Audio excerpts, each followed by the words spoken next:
tipis-tipis healing ya. tipis-tipis Wah, ya. itu catat tuh, healing tipis-tipis. Healing tipis-tipis, tapi sebenarnya mengajak warga tuh untuk lebih mengenal kotanya sendiri, terus juga mencintai kotanya sendiri. Itu sebenarnya hal yang baik kan.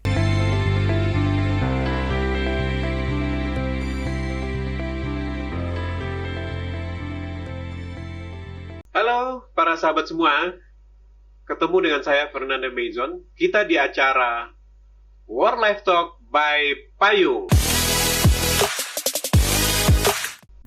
Di edisi perdana ini kita akan mengangkat topik terkait dengan wisata alternatif hemat namun memikat untuk kaum millennials dan Gen Z.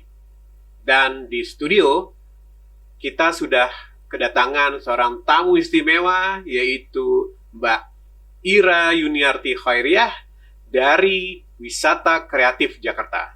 Sesaat lagi kita akan berbincang-bincang dengan beliau terkait dengan apa yang dilakukan oleh Wisata Kreatif Jakarta saat ini dan bagaimana program-program yang mereka miliki bisa membantu para millennials maupun Gen Z untuk memperoleh work-life balance yang lebih baik. Oke? Apa kabar Mbak Ira? Baik Ya? dan bahagia. Alhamdulillah ini sudah datang ke podcast World Life Talk by Payung. Ini yang pertama ini Mbak Ira hadir di sini, tamu kita yang pertama. Dan World Lifers kita akan mencari tahu nih tentang Mbak Ira secara pribadi maupun program Wisata Kreatif Jakartanya. Karena tema kita hari ini kan terkait dengan wisata hemat, kreatif, edukatif, tapi berkesan buat millennials maupun Gen Z sekalian. Mbak Ira, nah ini kita mulai dulu dari apa ya? Dari Mbak Ira kan orang Jakarta ya gitu ya. Gimana sih Mbak Ira orang Jakarta gitu kan, terus kemudian cerita dikit tentang waktu kecilnya, terus sekolah di mana sebelum kita masuk nih ke Wisata Kreatif Jakarta. Iya, oke. Maksudnya kenapa kok akhirnya menjadi di dunia jalan-jalan seperti ini ya? Betul. Jangan-jangan waktu kecil jalan-jalan terus nih. Sekolah juga jalan-jalan juga. Oke, iya. Oke. Gimana? Nah, kalau masa kecil saya sebenarnya malah jarang jalan-jalan. Karena saya asli orang Jakarta, terus juga nggak punya kampung. Kalau lebaran orang-orang pada mudik gitu ya, saya tetap di Jakarta. Jadi sudah kayak keinginan bawah sadar gitu ya, pinginnya nanti kalau gede tuh bisa jalan kemana-mana gitu. Dan waktu itu orang tua saya juga memang bukan yang senang membawa jalan ke luar kota gitu ya, nggak ada pengalaman seperti itu. Jadi pas kuliah waktu itu milih jurusan hubungan internasional di Unpad karena pingin keluar dari Jakarta. Iya, dan juga pingin jalan-jalan gitu. Ternyata saya ketahui kemudian yang kuliah di hubungan internasional itu banyaknya orang pingin jadi diplomat. Tapi ya memang untungnya artinya jalan-jalan ke luar negeri kan? Iya, jalan-jalan ke luar negeri sebenarnya ya. Ya saya pingin jalan-jalannya aja sebenarnya, bukan pingin jadi diplomatnya. Iya. Tapi ketika kuliah itu saya dapat pengalaman beberapa kali ke pertukaran pemuda gitu ya ke beberapa negara. Jadi sudah ada wawasan untuk ke luar negeri gitu ya sejak kuliah gitu. Pas lulus memang saya nggak jadi diplomat, akhirnya saya mendaftar ke jadi wartawan. Sempat cukup lama di wartawan TV ya, di sana kemari. Nah terus dari pengalaman menjadi wartawan TV saya mendapat pengalaman membuat buku. Ya, buku pertama saya waktu itu biografi Tukul Arwana. Iya, dan itu karena bikin buku akhirnya menjadi titik balik ya. Waktu itu saya memikirkan ulang, apakah saya mau seterusnya nih kerja jadi wartawan.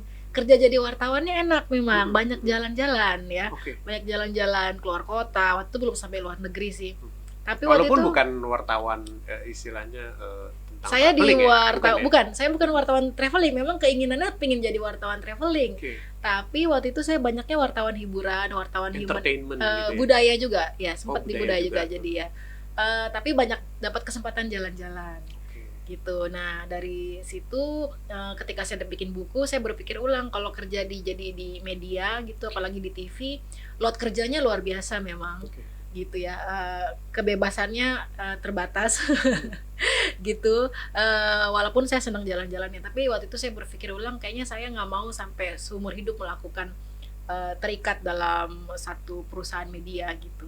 Akhirnya saya resign waktu itu karena dengan modal sudah punya buku, menjadi orang bebas, jadi freelance di sana kemari aja, di sana kemari gitu. Jadi penulis lepas, jadi serabutan lah istilahnya. Kalau dulu belum terlalu banyak freelance ya, istilah freelance ya. Terus saya mengenal profesi tour guide, Pak. Ya, di gimana ceritanya saat saya menjadi freelance itu. Ceritanya masuk ke tour guide tuh gimana? Ternyata saya taunya malah dari internet, karena saya nggak pernah punya temen, nggak pernah punya kenalan, nggak pernah melihat orang berprofesi tour guide, jadi nggak ada wawasan tentang tour guide.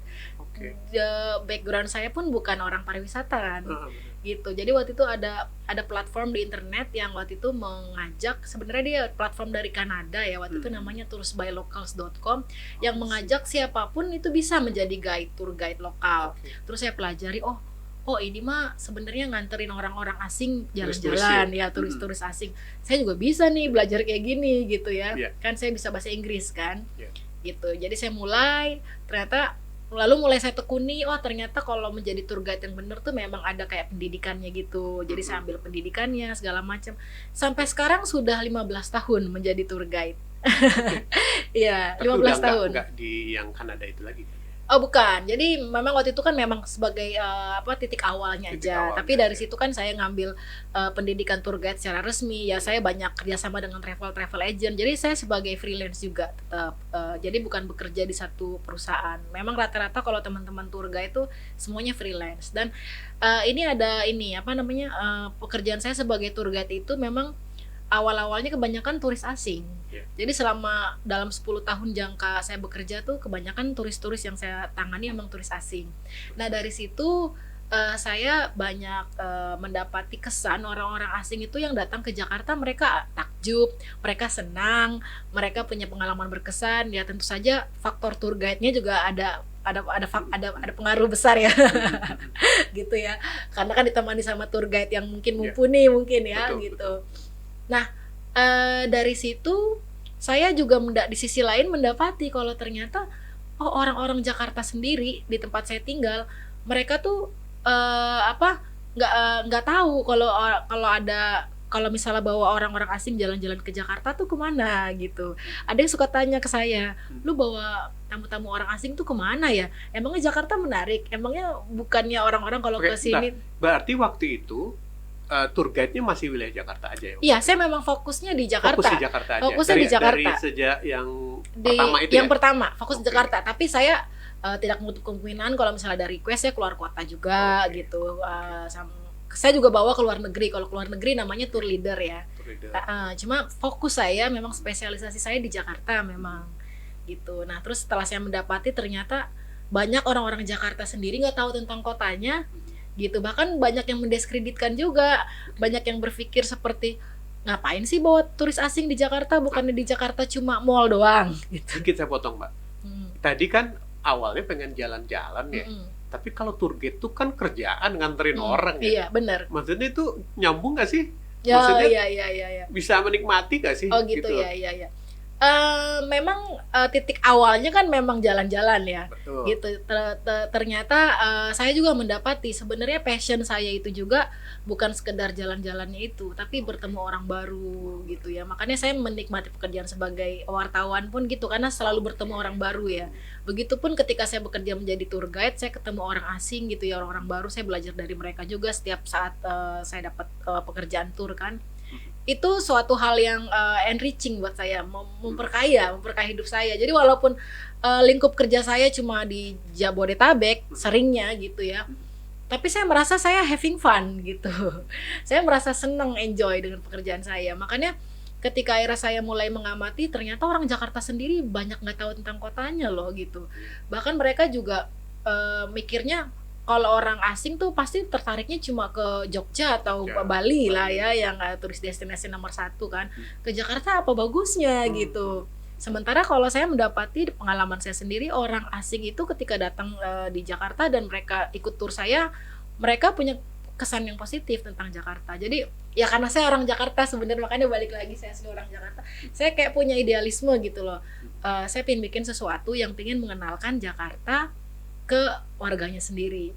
Jadi itulah yang membuat jadi Jakarta itu sebagai ibu kota sampai 2024 ya katanya.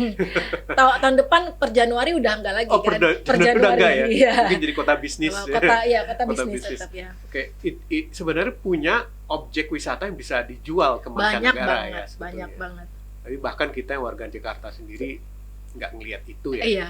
Begini, gambarannya seperti ini. Jadi kalau misalnya kita ke negara maju manapun ya, sebut saja misalnya di Malaysia ya, ke Malaysia masa sih kita nggak ke Kuala Lumpurnya? Kita pasti di Kuala Lumpurnya kita akan jalan-jalan dong ya, nggak mungkin kita langsung lanjut misalnya ke Langkawi gitu kan. Iya, begitupun kalau misalnya kita ke Prancis ya, orang pasti kan jalan-jalan dulu di Paris gitu kan.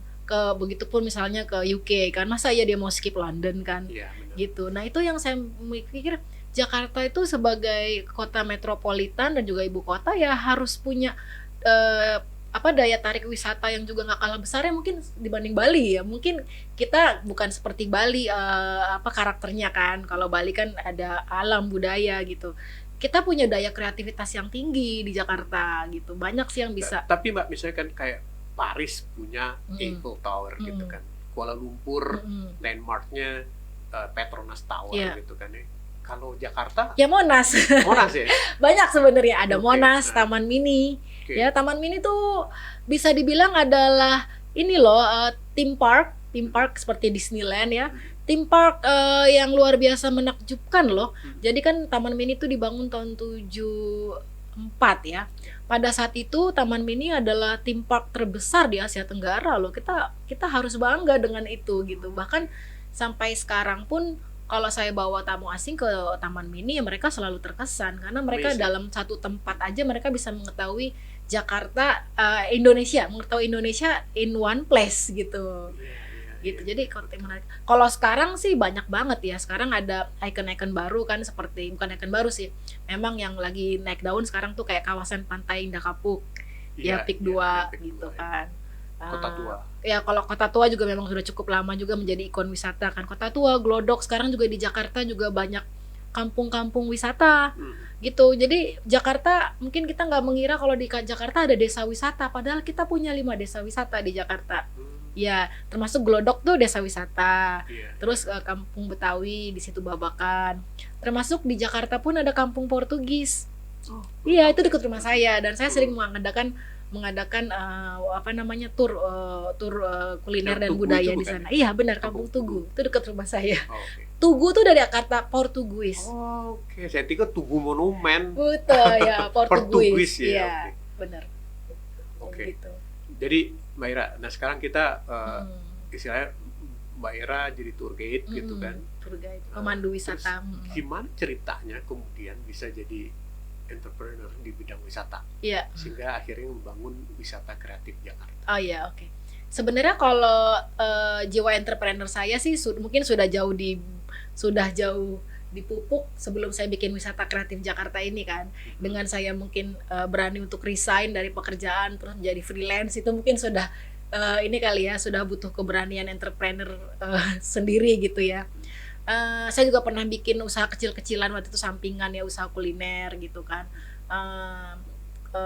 Tapi pas di bidang pariwisata ini saya merasa ini tuh kayak jiwa saya gitu loh. Jadi kayak klop aja gitu loh. Jadi kalau saya kan juga ini menjalankan bisnis ini kan juga ada idealisme ya. Tadi kan awalnya kan saya ingin memperkenalkan Jakarta ke orang Jakarta sendiri.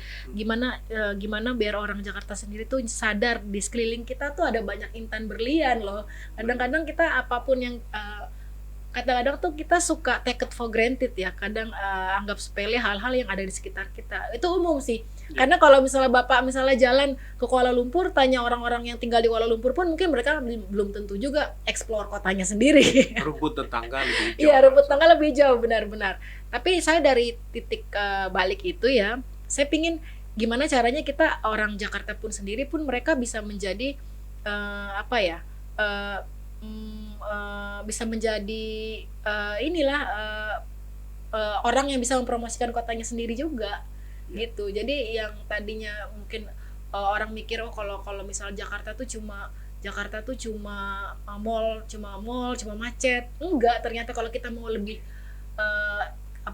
lebih mengeluarkan sedikit effort untuk mengenal kota kita, ternyata banyak berlian dan intan di kota kita sendiri gitu. Jadi gini, saya paling suka suatu kutipan yang dibilang oleh almarhum W.S. Rendra ya, Budawan W.S. Rendra. Dia bilang, tak ada gunanya kau belajar setinggi mungkin dan pergi sejauh mungkin, tapi ketika kembali ke kampung halaman kau merasa asing gitu. Jadi kalau misalnya anggap saja kita tinggal di Jakarta kan, atau misalnya kita bekerja mencari nafkah di Jakarta, tapi kita merasa asing dengan kota kita. Kita seringnya kalau jalan-jalan ke luar negeri, ya keluar kota, tapi di Jakarta belum tentu kita tahu segala seluk-beluknya gitu. Artinya relaxing usah jauh-jauh lah mestinya ya.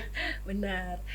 Ya, jadi sebenarnya wisata sejauh apapun boleh gitu ya, boleh, tapi jangan lupakan sama sekitarmu juga gitu, untuk mengenal lebih dekat di sekitarmu juga gitu. Oke. Tapi kan orang biasanya nih Mbak, apalagi zaman sosial media sekarang ya, orang mungkin berwisata untuk dua alasan ya. Satu memang untuk relaksasi gitu kan ya, habis kerja berat gitu kan, butuh istirahat bersama keluarga atau mungkin healing gitu kan ya. Atau ada juga yang memang khusus buat konten. Oh iya benar. Iya kan ya. Banyak juga ikut buat Instagram itu, gitu ya, kan, benar. mencari yang Instagramable gitu kan ya. Iya benar. Nah, ngelihat itu gimana tuh Mbak Ira itu? Itu kalau itu malah kita embrace Pak. Okay. Kita malah, soalnya kita tur kita sangat banyak ya, kita juga pilihan tur kita itu sangat up to date gitu. Jadi kita bahkan banyak tur-tur yang kayak misalnya rute-rute lagi Instagramable memang gitu. Jadi kayak Pantai Indah Kapuk 2 nih kan misalnya lagi booming ya. Kita lagi baru awal-awal booming pun kita sudah bikin tur ke sana gitu. Misalnya terus sekarang tuh ada banyak jembatan-jembatan penyeberangan yang Instagramable kan di seputar Tamrin Sudirman. Kita bikin dari awal itu, kita udah bikin. Jadi nama kita menawarkannya adalah jelajah jembatan Instagramable Jakarta gitu. Jadi sebenarnya hal-hal simpel yang kita tawarkan, tapi orang mau gitu. Karena memang sekarang tuh juga yang banyak dicari adalah yang viral, yang Instagramable. Iya, Instagramable. Jadi begini.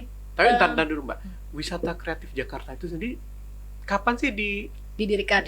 Oh ya, 2017. Jadi ini sudah tahun ke-6 ya. Tahun ke-6 ya? Iya, sudah jadi, tahun ke-6. Istilah dalam ini mungkin puncak dari perjalanannya Mbak Ira menjadi gitu kan. Menjadi tour guide, akhirnya bikin kreatif wisata Jakarta. Kreatif Jakarta. Ini PT kan kalau nggak salah ya? Sudah menjadi PT sejak 2 tahun terakhir. Sebelumnya ya hanya berbentuk ya kayak open trip gitu ya. Tapi saya lihat komunitinya udah ya, karena kita membangun komunitas juga gitu. Jadi kita cukup cukup punya banyak kayak ini ya, pengikut setia gitu ya, yang sudah pernah ikut tur kita. Terus akhirnya kita undang ke WhatsApp group, kadang-kadang secara berkala kita adakan kegiatan-kegiatan juga, dan mereka inilah orang-orang yang paling sering merekomendasikan kegiatan kita ke teman-temannya, ke keluarganya, ke perusahaannya gitu. Termasuk yang viral-viral tadi ya. Iya. Berarti kemarin waktu yang dekat Sudirman BNI itu ada wisata ke situ juga nggak sih? Ada, iya, yang Citayam ya? Ada kita. Ada Citayam itu ya? Oh, kita sebenarnya kita terbuka dengan berbagai kemungkinan gitu ya Pak ya. Jadi memang kita kan awalnya kan tur kuliner sebenarnya malah. Jadi ketika saya mendirikan wisata kreatif Jakarta nih, kita bikinnya tur-tur kuliner ya, belusukan ke berbagai kawasan. Tapi terus saya mengamati banyak juga hal-hal yang bisa di Grab gitu kan. Akhirnya kita bikin tur-tur ke rumah-rumah ibadah. Itu banyak juga peminatnya Pak. Jadi misalnya dalam satu kawasan kita ke beberapa rumah-rumah ibadah, misalnya ke Istiqlal, Katedral, ke Gereja Immanuel, dan itu pesertanya lintas agama. Dan itu ternyata banyak peminatnya, termasuk pihak-pihak sekolah yang mereka ingin pengaplikasian Pancasila misalnya. Itu bisa nyambung. Terus kita ada ke makam-makam juga Pak, banyak tur ke makam. Terutama makam pahlawan ya. Ada makam pahlawan, ada kayak di makam namanya ada makam Mausoleum Ogi Kau, itu adalah makam termegah di Asia Tenggara. Banyak orang Jakarta juga belum tahu loh. Iya, ada makam-makam Belanda yang cantik-cantik kayak di Eropa, kita ada juga. Jadi kita bukan cuma makan-makan, tapi kita ada ke makam-makam juga. Jadi dunia dan akhirat ada. Dari makan ke makam gitu ya. Iya, dunia dan akhirat, Pak. Iya. Oke. Sama yang belakang diminati juga wisata dengan transportasi publik. Asik. Nah, gitu misalnya kita naik MRT, kita naik LRT, gitu, kita naik bis tingkat wisata, gitu. Jadi overall sebenarnya kegiatan kita ini, tur kita ini, saya menawarkan kegiatan yang mungkin healing tipis-tipis ya.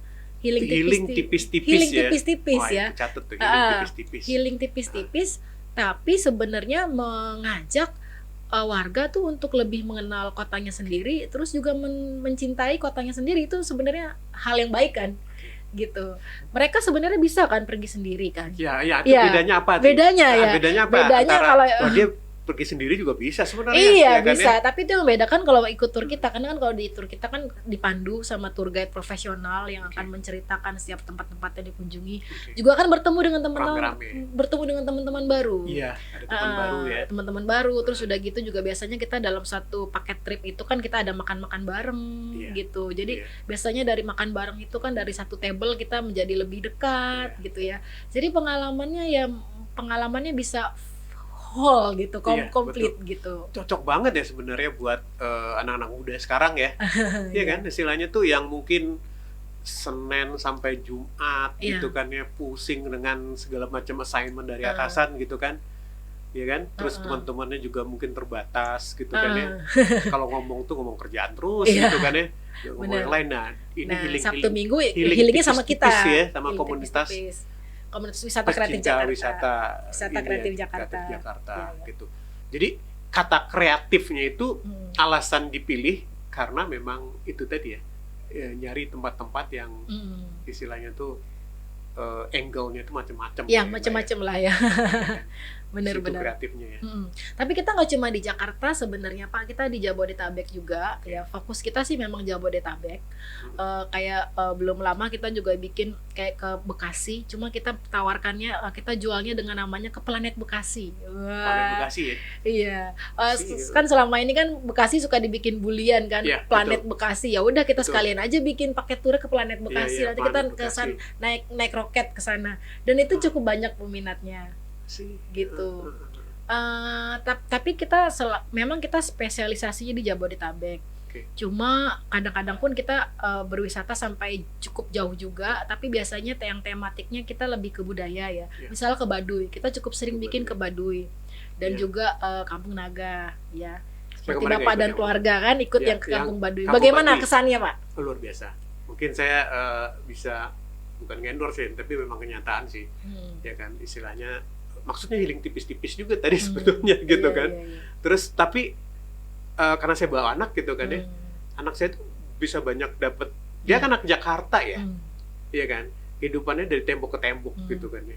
Tetapi dia bisa dapat pertama pengalaman outdoor gitu kan ya. Itu kan natural banget di situ ya. Alamnya bagus gitu. Terus kemudian budaya ya luar biasa sih emang. Hal-hal yang baru juga saya tahu bahwa Baduy seperti itu ya gitu kan ya, dan mereka cukup ramah banget, friendly terhadap orang luar ya. Istilahnya pemahaman orang mungkin yang salah itu bisa di situ saya bisa ketemu oh begini. Itu belum sampai ke Baduy dalam itu, katanya nanti ada nanti bulan Mei ya. Baduy dalam kita ya. Baduy dalam nginep Mei ya. itu catat ya, kawan-kawan semua Worlifer Mei. Iya, bulan Mei ya. Bulan Mei ya. Kita nginep di Baduy semalam dan melihat terang bulan di Baduy itu seperti apa. Benar-benar karena di sana nggak ada listrik ya, jadi bintangnya benar-benar banyak sekali. Dan nginep juga di situ ya nanti ya. Jadi kita kalau keluar kota sih memang kita nggak terlalu banyak, Pak. Kita biasanya memang luar kota tuh tematiknya juga yang dia apakah itu kampung budaya. Tapi gitu. Ada yang jauh juga kalau nggak salah di luar Jawa ya. Ada, tapi kita biasanya juga ada event-event khusus gitu, event khusus gitu, karena memang concern kita tuh juga pingin untuk merayakan keberagaman Indonesia ini gitu. Gitu. Nah kalau di Jakarta sendiri sebenarnya tema-tema tur kita yang banyak diminati juga kalau pas lagi perayaan-perayaan, Pak. Gitu ada. Jadi misalnya kalau di Kampung Tugu, di Kampung Portugis Tugu tuh itu setiap Januari dia ada 2 perayaan besar. Perayaan namanya Mandi-Mandi sama Rabo-Rabo.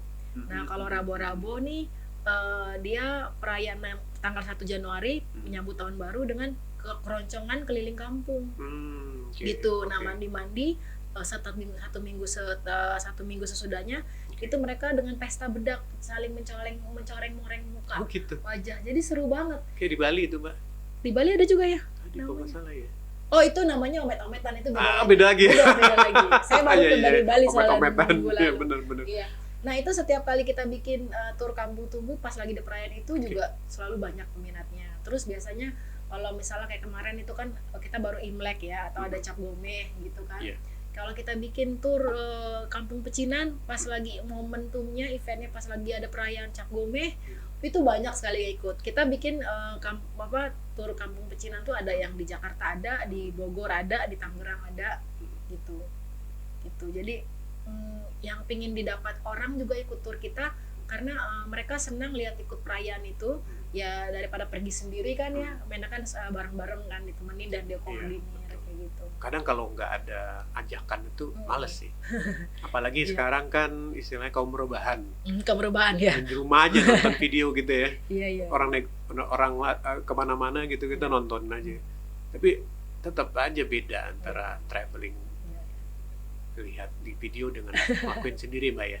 Nah, gini, Mbak Ira, itu kan acaranya seringan hari Sabtu ya? Iya, Sabtu Minggu. Kita memang biasanya di Sabtu Minggu. Ada alasannya nggak sih? Karena memang untuk weekend aja sih, Pak. Untuk weekend aja ya? Weekend aja sih kita karena kita juga kalau kita mengadakan tiap hari juga pesertanya pertama dikit gitu kan. Terus yang kedua juga kita bikin efek kangen aja, Pak. Kalau kita keseringan bikin. Tapi memang bukan nyasar turis asing lagi berarti kan, kayak dulu kayak gitu kan. Iya, kalau dulu ya. Kan? Kalau nggak, maksud saya kalau itu kan Sabtu Minggu tuh jadwal yang reguler. Reguler kayak open trip gitu. Jadi kalau misalnya ada turis asing yang request, kita ada. Ada juga. Gitu, tapi bukan jadwal reguler namanya. Jadi private trip.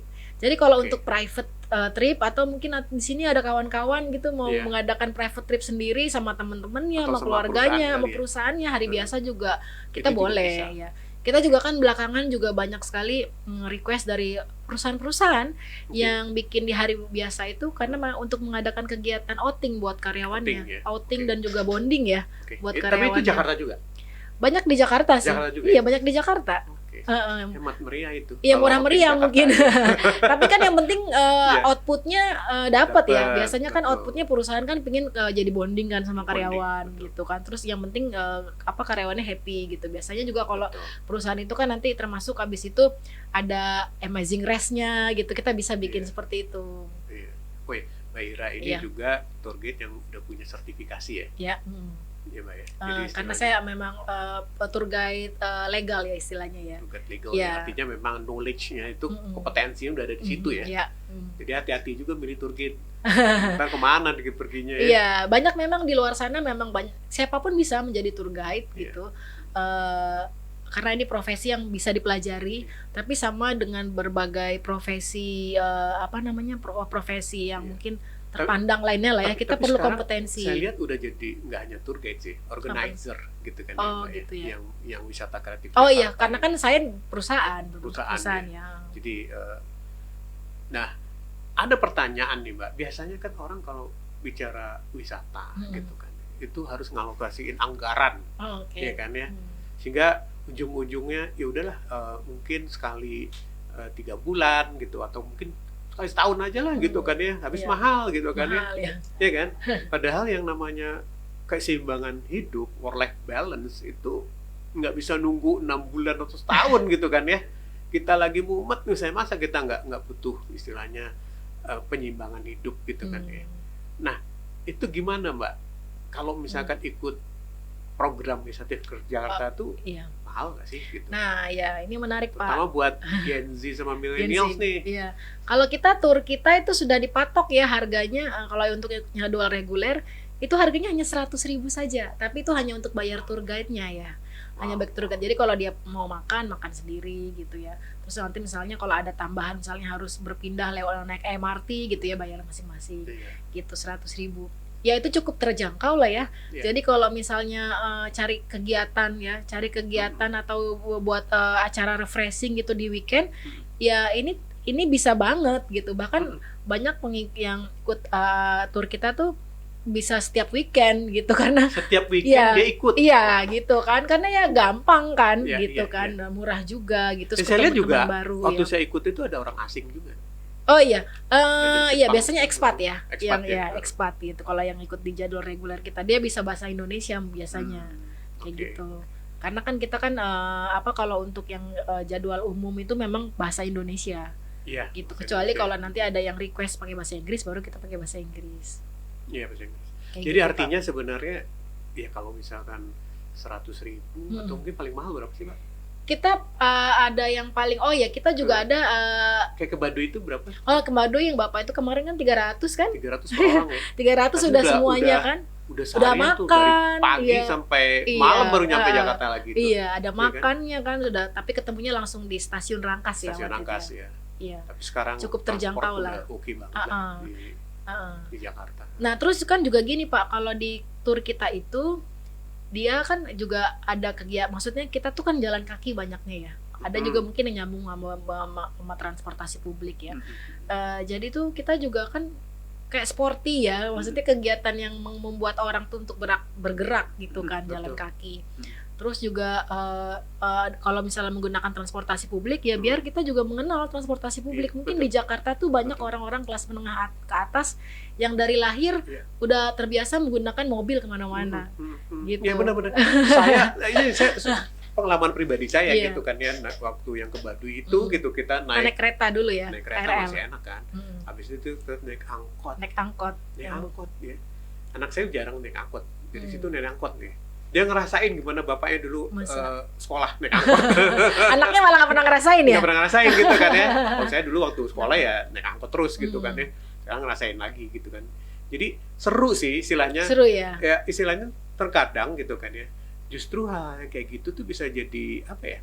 Kalau kita misalkan wisata semuanya nyaman, misalnya naik mobil, AC segala macam gitu kan. Itu kadang-kadang kurang seru gitu. Gitu ya. Iya kan? Tapi kalau sendiri juga mungkin nggak enak juga. Tapi ini rame-rame gitu kan, bisa ngobrol sepanjang perjalanan gitu kan Pak ya. Dan apa istilah ini yang bikin berkesannya di situ sih. Istilahnya keringetan sih ya sih gitu kan ya. Tapi olahraga gitu kan. Di Baduynya kan juga olahraga ya. Baduy olahraga juga. Ya. Jadi olahraga dapet, ya kan? Iya. Kemudian wisata dapat, ada makan-makannya gitu, juga, kuliner juga dapat, semuanya. Teman juga dapat ya, teman Pak ya. Baru ya. Kadang-kadang ada yang ada juga yang dapat jodoh, Pak. Wow, dapat jodoh ada ya. Oh, yang muda-muda lah ya. Tapi yang banyak ikut program wisata kreatif Jakarta itu secara demografi umur lah misalnya gitu. Kalau secara demografi kita memang untuk kelas dari kelas B ke atas ya, Pak ya. Kelas B. Nah, kalau umur ya biasanya nih dari umur 22 ke atas gitu. Jadi misalnya yang baru bekerja gitu atau kuliah tingkat akhir gitu. Ramai juga ya. Iya. Anak-anak muda gitu. Itu. Tapi kalau misalnya ada anak kecil pun biasanya ya diajak sama keluarganya, sama bapak, ibunya kayak gitu. Banyak juga yang ada ngajak anak-anaknya sih. Nah, ini ada saya temukan ya informasi menarik tentang wisata kreatif Jakarta. Pernah mencatat rekor muri. Ya cerita dikit loh Mbak. Nah itu tadi masih hubungannya sama transportasi publik tadi Pak. Ya jadi waktu itu ini kebetulan waktu itu ada kawan saya yang dia kepala sekolah di Windsor Homeschooling. Gitu. Nah dia homeschool untuk anak-anak menengah ke atas lah ya. Waktu itu pingin bikin acara field trip. Sebenarnya kan kalau sekolah tuh biasanya suka ada acara field trip ya, setahun berapa kali gitu kan kalau sekolah kan. Mereka tuh pengen cari kegiatan field trip untuk siswanya tapi yang nggak biasa. Terus mereka waktu itu konsultasi sih apa ya enaknya ya. Terus berdasarkan ngobrol, oh ternyata mereka itu nggak mengenal transportasi publik karena orang-orang kaya kan. Gitu. Ya udah kita bikin aja kegiatan field tripnya adalah dengan transportasi publik. Dan waktu itu saya tanya pesertanya berapa? Banyak nih 600. Wah, banyak banget. Terus waktu itu aku tawarin aja kalau peserta banyak begitu kita bisa bikin rekor loh gitu. Ya udah terus kita ngobrol ternyata kita sepakat kita mau mendaftarkan ke Muri untuk pencatatan rekor Muri itu. Memang sama Murinya di screening dulu. Ya ada proses screening. Oh ternyata bisa nih kriterianya karena belum pernah ada. Transportasi yang dipakai apa aja? Kita waktu itu pakai bis Transjakarta. Ya, terus naik MRT, naik bis tingkat. Bis tingkat. Iya. Jadi rekor Murinya itu dalam hal wisata dengan menggunakan ragam transportasi publik dengan peserta terbanyak gitu. Dan itu ternyata outputnya setelah itu saya dengar dari teman saya itu yang kepala sekolahnya, mereka terkesan sekali karena mereka kan terbiasa dari kecil naik mobil kemana-mana kan, nggak pernah tuh yang naiknya bis TJ, MRT gitu. Orang tua di Jakarta. Gitu. Iya, nah itu dari pengalaman itu Pak, itu tahun 2019 kan. Makanya saya akhirnya bikin reguler tur seperti itu. Karena memang tapi ada belum pemecahan rekor lagi ya? Nggak usah. Tahu siapa tahu mau 1.000 gitu kan? Iya, mungkin ya ada ya nanti ya 1.000 breaking record lagi ya mungkin ya. Iya, tapi intinya nggak ada yang hilang ya, anak-anak waktu itu. Enggak. Waktu itu memang wah luar biasa tuh dalam satu hari ya, yang ikut juga waktu itu tim pemandunya bisa sampai berapa belas ya. Itu dari seluruh dari wisata kreatif Jakarta. Iya, dari tim kita gitu. Tapi nggak mungkin satu bis itu kan, beberapa. Enggak, kita kan di rolling gitulah, kita ada pengaturannya caranya kayak gitu. Gitu. Puncaknya waktu itu di mana tuh? Puncaknya di Kota Tua sih. Di Kota Tua. Di Kota Tua. Ngumpul di akhirnya di Kota Tapi Tua, ya sayangnya waktu itu kita nggak rencanakan untuk kumpul semuanya. Jadi kayak foto seluruhnya tuh 600 tuh nggak ada pas. Karena beda-beda tibanya tuh beda-beda. Gitu. Tapi kita kan ada bukti-bukti kayak misalnya daftar peserta ya itu kan yang waktu itu untuk pendaftaran rekornya ya. Itu pasti masalah safety-nya diperhatiin banget. Iya, pasti. Anak-anak kan ya. Anak-anak ya. Tapi itu pengalaman ini juga sih, maksudnya dari situ kita belajar memang ada loh demand di Jakarta itu memang orang-orang yang ya itu tidak mengenal transportasi publik, tidak mengenal kotanya sendiri karena mereka memang selama ini mungkin sebelumnya prioritasnya jalan-jalan ya yang jauh-jauh keluar negeri, keluar kota gitu, atau kemana-mana naik mobil gitu. Jadi hal-hal simple, sederhana di sekitarnya sendiri mereka lupakan gitu. Itu yang kita grab gitu. Jadi istilahnya tuh wisata kreatif Jakarta ini ya kreatifnya di situ karena banyak banget opsi-opsi ya Mbak ya, yang tematik lah, bahkan mungkin yang menyusur tempat-tempat horor juga ada ya. Kalau kita horor sampai sekarang belum bikin. Kita kriminal misalnya gitu. Banyak ini sih Pak, banyak banyak request, cuma para guide-nya belum berani. Saya udah tawarkan ke teman-teman kita harus collab dengan ini tuh Mbak, YouTuber horor. YouTuber gitu ya. Jadi mereka yang akan jadi guide-nya gitu ya. Iya, betul. Banyak itu. Iya. Kalau saya lupa kayak di London atau Jax dari ada sih kayak gitu ya. Ada pasti gitu ya. Memang terkenal tuh horor tour kayak gitu biasanya di setiap kota besar tuh ada aja gitu. Cuma kalau di saya belum, kali nggak tahu ya nanti ya. Karena sampai saat ini di tim saya nggak ada guide yang mau bawa. Tapi saya lihat ada loh kegiatan yang malam hari. Ada. Itu apa? Tapi kita nggak angkat horornya sih Pak. Yang malam hari tuh kita ada night at the museum ya, yang horor juga museum malam hari. Iya, Pak. Tapi kita nggak angkat ke situnya sih. Oke.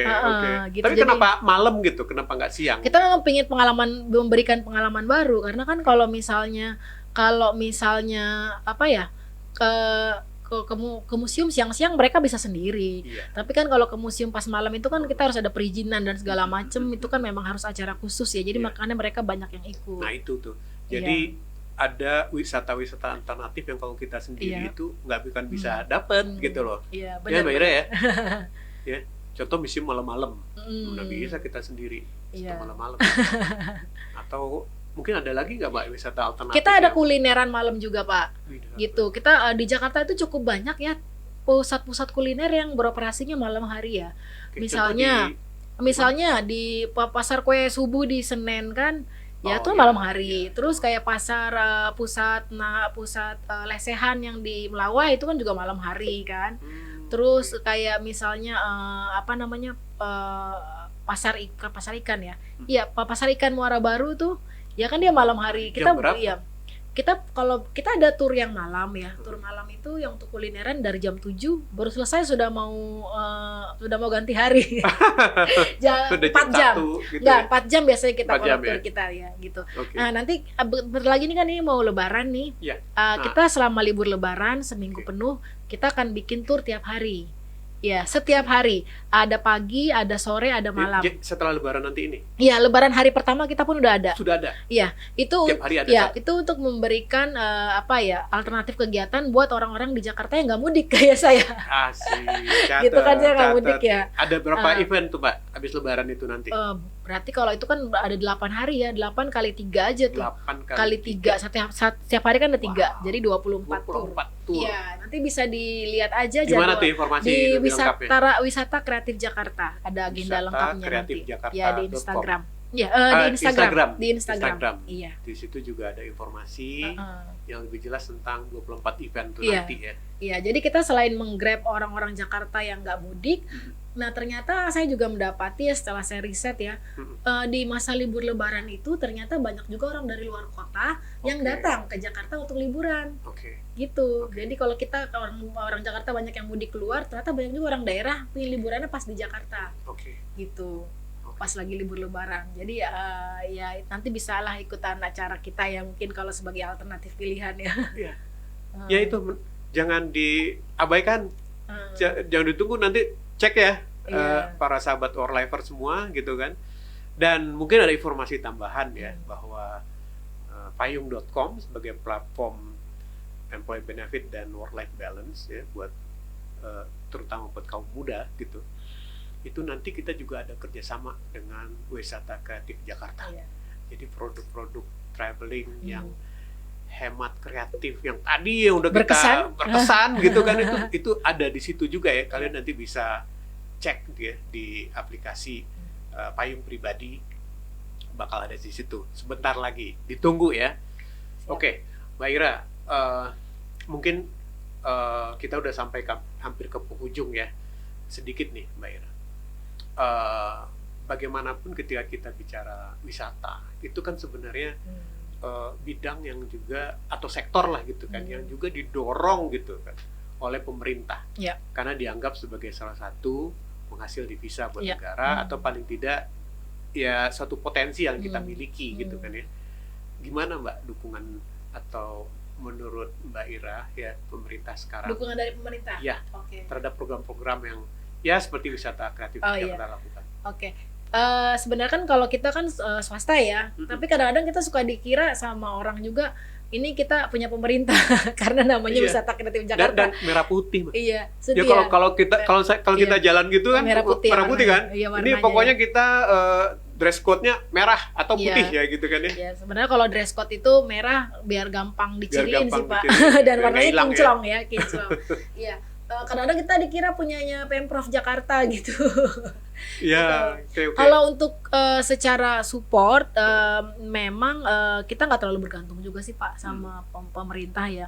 Tapi ada kala-kala soal momen-momen gitu ya, kita dapat dukungan gitu. Walaupun bukan dalam bentuk dukungan misalnya support finansial apa ya, tapi kayak Pemprov Jakarta pun kan sekarang juga sangat terbuka dengan kolaborasi.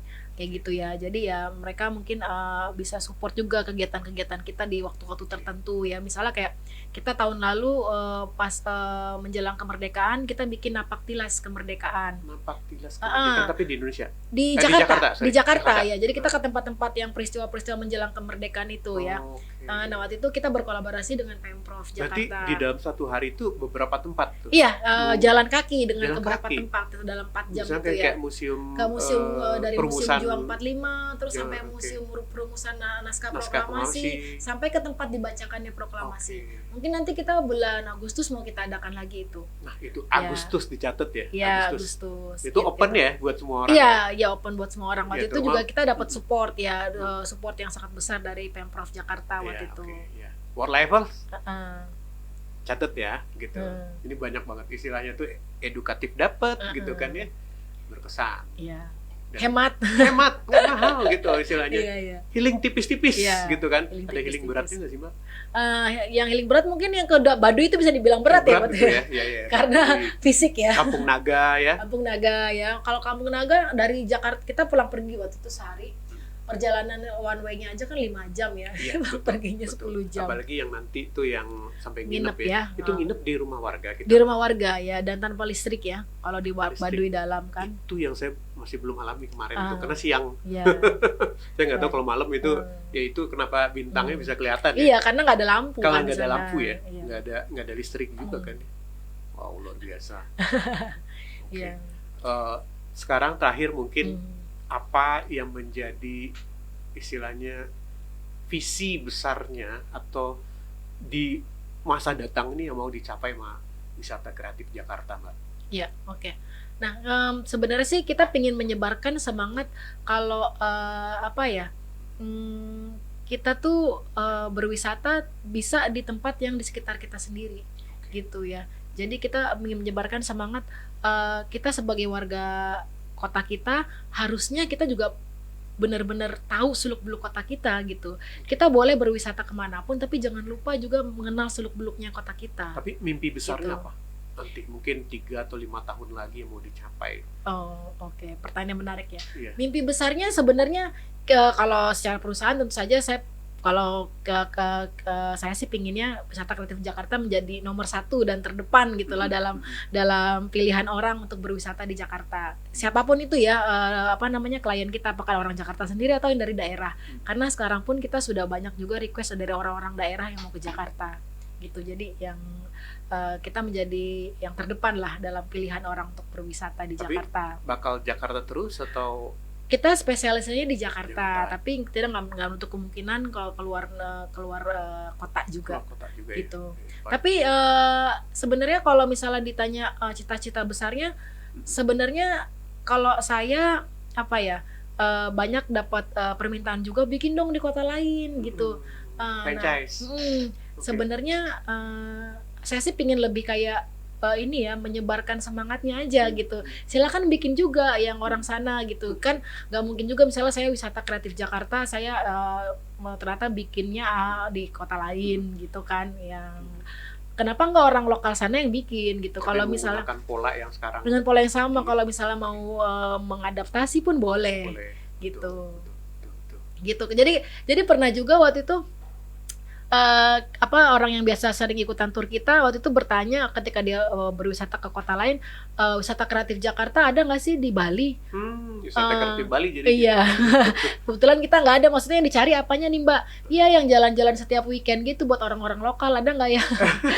Iya, ternyata mungkin di Bali juga selama ini ya wisatanya juga memang fokusnya ke orang-orang asing berarti. Jadi world-lifer semua, satu uniqueness dari wisata kreatif di Jakarta selalu ada program setiap minggu. Iya, Sabtu Minggu itu program reguler namanya kita. Program reguler, jadi nggak ada kosongnya gitu. Jadi kalau world-livers yang perlu healing tipis-tipis setiap minggu, jangan khawatir gitu kan ya. Cek event yang di wisata kreatif Jakarta atau nanti cek juga di payung.com itu bakal ada gitu. Oke, Mbak Ira, terima kasih. Ini Mbak Ira kan sering dikenal sebagai Ira Latif ya. Padahal nama lengkapnya kan Ira Yuniarti Hairiyah ya. Tapi nggak ada ya. Itu nama ini ya, nama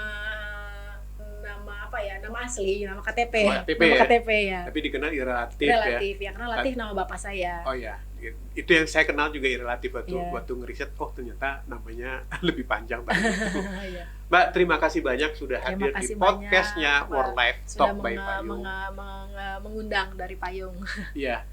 Saya berharap sih istilahnya lain waktu kita bisa undang lagi Mbak Ira dengan cerita yang jauh bakal lebih berwarna lagi ya, apalagi kita dengar nih ya sudah ada nih permintaan wisata kreatif di kota lain gitu kan ya. Ya, why not? Jadi kalau misalkan dari world-livers ada yang tertarik misalkan kontak ke Mbak Ira mungkin lewat website dia juga, Instagram dia, DM dia bisa. Mungkin kalau ada yang pengen ikut di dalam komunitasnya silakan, atau kalau ada yang pengen bekerja sama bikin acara yang mirip, karena terus terang ini istilahnya yang uniknya itu adalah itu tadi istilahnya pilihan-pilihan wisata atau polanya itu loh, teman-teman sekalian yang menurut saya kita bisa belajar ya dari kalau memang yang berminat ya di sektor wisata dengan Mbak Ira Latif. Oke, Mbak Ira, terima kasih banyak. Terima kasih banyak kita atas waktunya. Sama-sama Mbak Ira, ini sebenarnya kita syutingnya di bulan Ramadan ya teman-teman. Jadi Mbak Ira habis ini mau buka bersama gitu kan ya. Jadi kita nggak bisa panjang-panjang. mudah-mudahan itu bermanfaat buat work lifers semua ya, karena bagaimanapun ya istilahnya keseimbangan hidup itu penting ya, menjaga agar nggak hanya fisik kita yang sehat tetapi juga jiwa dan tentunya juga finansial. Nanti kita akan ngobrol banyak topik juga terkait dengan pengelolaan keuangan Mbak di Work Life Talk by Payung ini. Baik, saya subscribe. Siap, terima kasih Mbak. Baik, kita tutup dengan baca Alhamdulillah. Terima kasih. Terima kasih banyak. Sampai jumpa lagi. Sampai jumpa lagi. Iya.